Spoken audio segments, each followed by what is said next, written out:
Hello friends, welcome to our channel your career point. दोस्तों, वन दौरों का भर्ती रिजल्ट आ चुका है।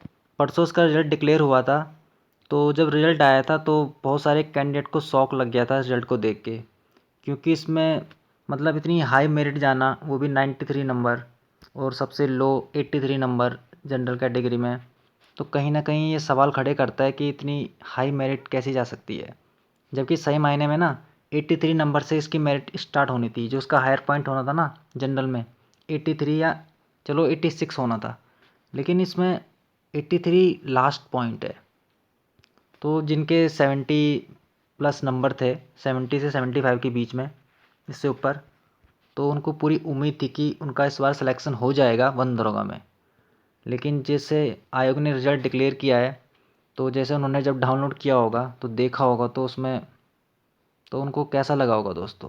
तो आप ही जान सकते हो कि जब कोई कैंडिडेट इतनी मेहनत करने के बावजूद 70 से 75 नंबर लेके आता है किस आस में कि मेरा सिलेक्शन हो जाएगा, लेकिन जब आयोग उसका रिजल्ट निकालता है तो एक बहुत बड़ा झटका लगता है उससे।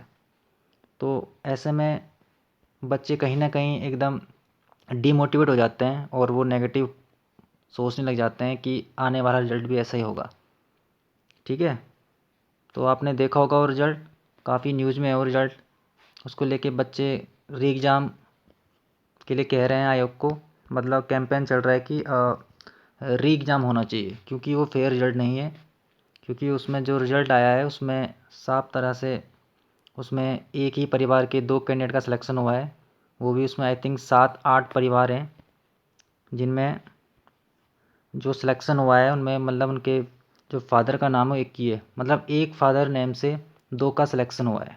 तो कहीं ना कहीं ये प्रश्न चिन्ह खड़े करता है, क्योंकि अगर अगर रेयर केस बोले तो ज़्यादा से ज़्यादा एक दो तीन या चार, चलो पाँच, इतने में हो सकता है कि एक ही फैमिली से दो बंदों का सिलेक्शन हो।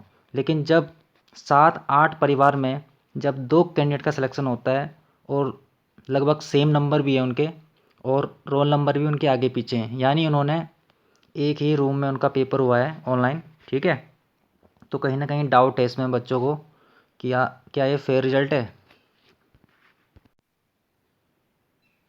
कहीं ना कहीं मतलब सवाल खड़े करता है कि आयोग ने कैसा रिजल्ट बनाया है। पहले तो आयोग ने सबसे बड़ी गलती ये की कि उन्होंने इस एग्ज़ाम को ऑनलाइन कंडक्ट करवाया सीबीटी मोड पे, है ना। और ऊपर से उन्होंने 18 शिफ्टों में पेपर करवाया। अब मुझे समझ भी नहीं आता, 80,000 बच्चों ने इसमें फॉर्म भरा था, लगभग 80,000। ठीक है, तो 80,000 बच्चों के लिए उन्होंने 18 शिफ्टों में पेपर कंडक्ट करवाया।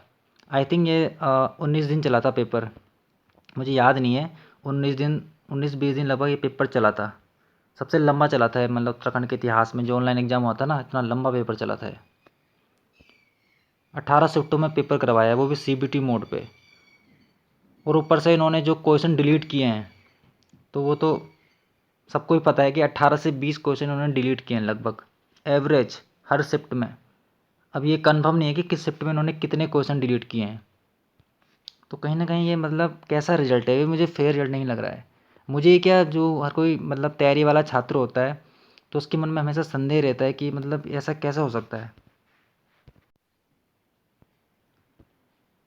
अब जब आयोग ने जब रिजल्ट डिक्लेयर किया था तो उन्होंने खुद ही से मेंशन किया है कि इन्होंने 18 शिफ्टों में पेपर करवाया था, और 1800 प्रश्नों में इन्होंने 332 क्वेश्चन डिलीट किए हैं। डिलीट तो किए हैं, साथ ही साथ इन्होंने रिवाइज आंसर की भी दी है। ठीक है, इसमें बता रखा है इन्होंने, जैसे कोई किसी में 2 आंसर हो सकता है, किसी में 3 आंसर हो सकता है, तो इन्होंने कैंडिडेट को एक नंबर दिया है, फ्री के नंबर मतलब। तो उसका क्या है ना, आप ये तो सोचिए ना। अब देखो, ये मैं बताता हूँ आपको, 18 शिफ्टों में पेपर कंडक्ट करवाया गया है। चलो इसमें नॉर्मलाइजेशन भी हुआ है, मैं मानता हूँ नॉर्मलाइजेशन होता है, उस वजह से भी थोड़ा मेरिट हाई गई है। अब नॉर्मलाइजेशन हुआ है इसमें, अब ये देखा जाएगा ना कि मतलब यार किस शिफ्ट में कैसे क्वेश्चन आ रखे थे, किस शिफ्ट में कैसे बच्चे बैठे थे, कैसे कैंडिडेट बैठे थे। कोई शिफ्ट हार्ड हो सकती है और कोई शिफ्ट टफ हो सकती है, कुछ भी हो सकता है। और ऊपर से इन्होंने जो पेपर करवाया था, जब उसका सिलेबस दिया था तो उन्होंने कहा था कि हम 9th 10th बोर्ड से, मतलब जो आपकी एनसीईआरटी बुक होती है वहाँ से क्वेश्चन पिक किए जाएंगे। ठीक है, तो ऐसा कुछ देखने को मिला नहीं उसमें। उसमें मुझे लगता है कि जो 50 क्वेश्चन थे ना, 50 क्वेश्चन आ रखे थे 9-10 से, बाकी के 50 क्वेश्चन आउट ऑफ सिलेबस। यानी कि इन्होंने फर्स्ट ईयर इंटर की बुक से क्वेश्चन उठा रखे थे, यहाँ तक कि इन्होंने आई थिंक बीएससी लेवल के क्वेश्चन भी पूछे थे, और इन्वायरमेंट के क्वेश्चन उन्होंने ज़्यादा पूछे थे, वो भी करंट अफेयर से जोड़ के। चलो सिलेबस में देते ना, हम करंट अफेयर से भी क्वेश्चन पूछेंगे, जो भी इन्वायरमेंट से रिलेटेड होता है, जो भी मतलब साइंस में होता है। ऐसा कुछ नहीं था। तो इस वजह से इसमें प्रत्यावेदन आए थे लगभग 600 क्वेश्चनों में, उनमें से इन्होंने 332 क्वेश्चन को डिलीट किया है। ठीक है, 332 क्वेश्चन इन्होंने डिलीट किए हैं। अब समझ में नहीं आता मेरे, कैसा इनका पैनल बैठा हुआ है यार, 18 से 20 क्वेश्चन डिलीट कर रहे हैं। अब किस शिफ्ट में कितने क्वेश्चन डिलीट किए हैं ये भी तो नहीं पता किसी को। अब रो मार्क्स के लिए कह रहे हैं कि 4 से 5 दिन में दे देंगे। अब उसमें पता चलेगा कि किस शिफ्ट में इन्होंने कितने नंबर की बढ़ोतरी की है, कितने क्वेश्चन डिलीट किए हैं। यहाँ तक कि ये सुनने में भी आया है कि किसी कैंडिडेट के 93 नंबर भी हैं, 90 प्लस वाले 2-3 बंदे ऐसे हैं जिनके 93 प्लस नंबर है, लेकिन उनका मेरिट में नाम ही नहीं है। 80 वाले भी मिले हैं मुझे, 70 वाले भी मिले हैं, 75, 70। तो यार 70, जो 70 प्लस वाला मतलब कैंडिडेट है, तो उसका तो सिलेक्शन होना चाहिए था ना इसमें। इन्होंने क्या कर रखा है, जिसके ना 55 नंबर है, जिनके 60 नंबर है, जिनके 63 नंबर है, जिनके 65 नंबर है, उनको सिलेक्शन दे रखा है। अभी कहाँ की बात हुई, 70 वाले को सिलेक्शन नहीं दे रहे हैं और 63 वाले का सिलेक्शन हो रखा है। और ऊपर से जो रिजल्ट निकाला है, मतलब साफ तरह से दिख रहा है कि उसमें कैसी धांधली सी हुई है। अब मैं इसमें ये भी नहीं कह सकता ना कि इसमें धांधली हुई है, कुछ भी हो सकता है। जब तक एविडेंस हमको नहीं मिल जाता है तब तक हम इसमें धांधली भी नहीं बोल सकते इसको। लेकिन फिर भी एक संदेह तो है कैंडिडेट के मन में कि इसमें कहीं ना कहीं कुछ न कुछ मतलब इसमें ये फेयर रिजल्ट नहीं है ना, तो ये गलत है। अगर इसमें धांधली होती है तो री एग्ज़ाम 100% होना चाहिए। अब आयोग को इसमें जवाब देना पड़ेगा। अब वही होगा, देखो फॉरेस्ट गार्ड की तरह, फॉरेस्ट गार्ड का एग्ज़ाम हुआ था, उसमें भी उन्होंने री एग्ज़ाम की उसे मांग की गई थी, लेकिन उन्होंने एसआईटी जांच बिठाई थी उसमें। और किसी मतलब जो जो सेंटर में जो मतलब चीटिंग वाले कैंडिडेट थे, लगभग 57 प्लस थे ये, तो इनका नाम आया था इसमें। तो लगभग हरिद्वार से ही थे ये लगभग बच्चे, और वहाँ पे री एग्ज़ाम करवाया गया है।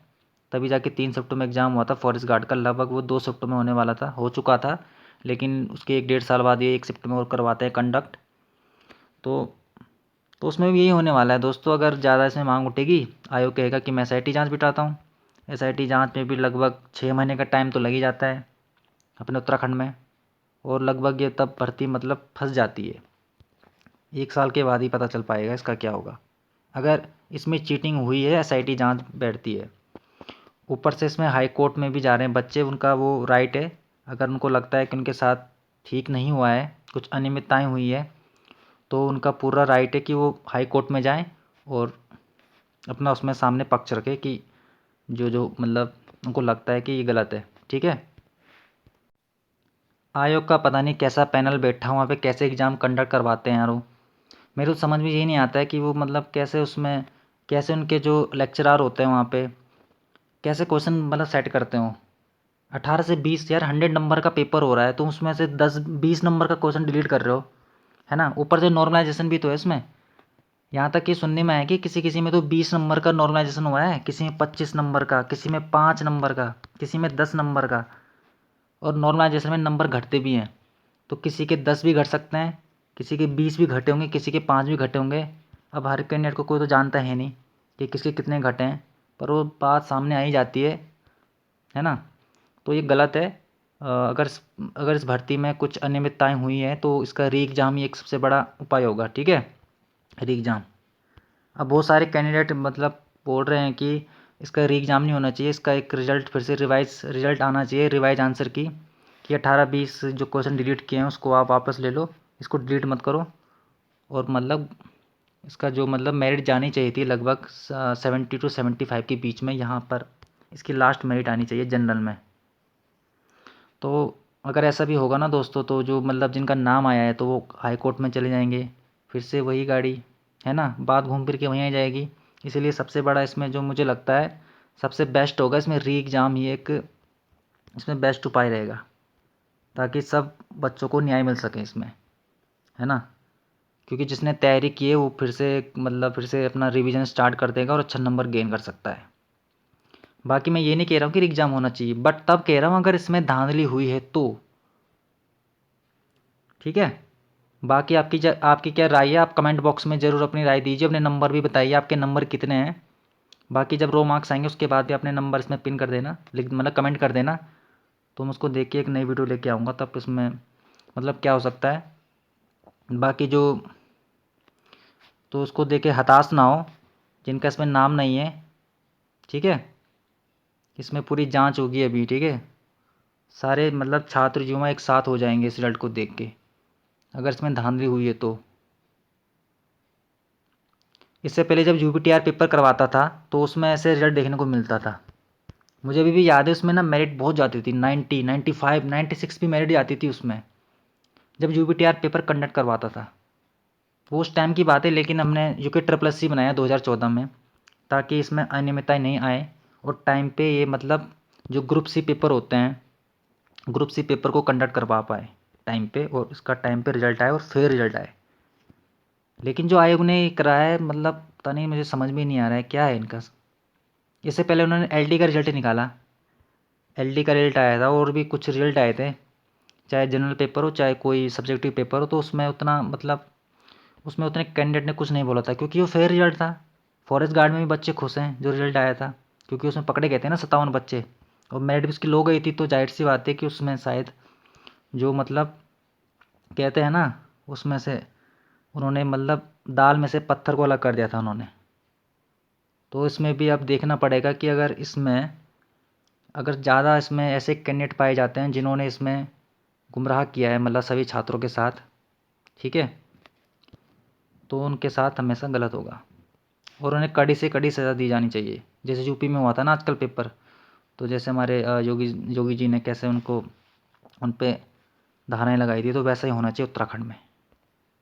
बाकी देखो इसमें अभी इलेक्शन भी है, अगर इलेक्शन से पहले पहले इसका कुछ सरकार तोड़ निकालती है तो अब सरकार भी क्या कर सकती है, इसमें भी आचार संहिता लगी है।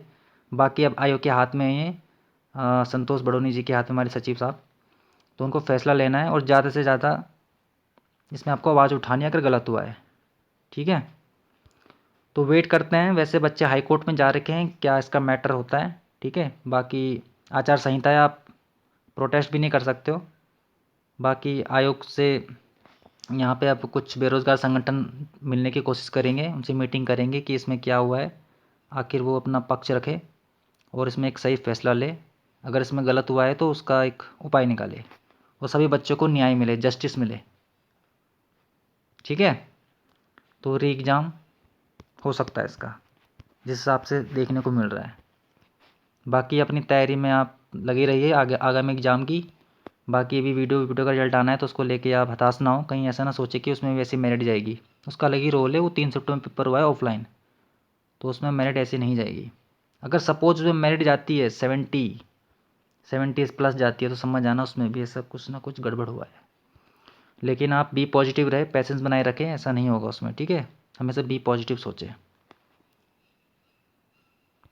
तो मिलता हूँ नेक्स्ट टॉपिक के साथ, तब तक के लिए दोस्तों थैंक यू, और चैनल को सब्सक्राइब करिए दोस्तों, पसंद आएगा तो। ठीक है। मिलते हैं नेक्स्ट टॉपिक के साथ।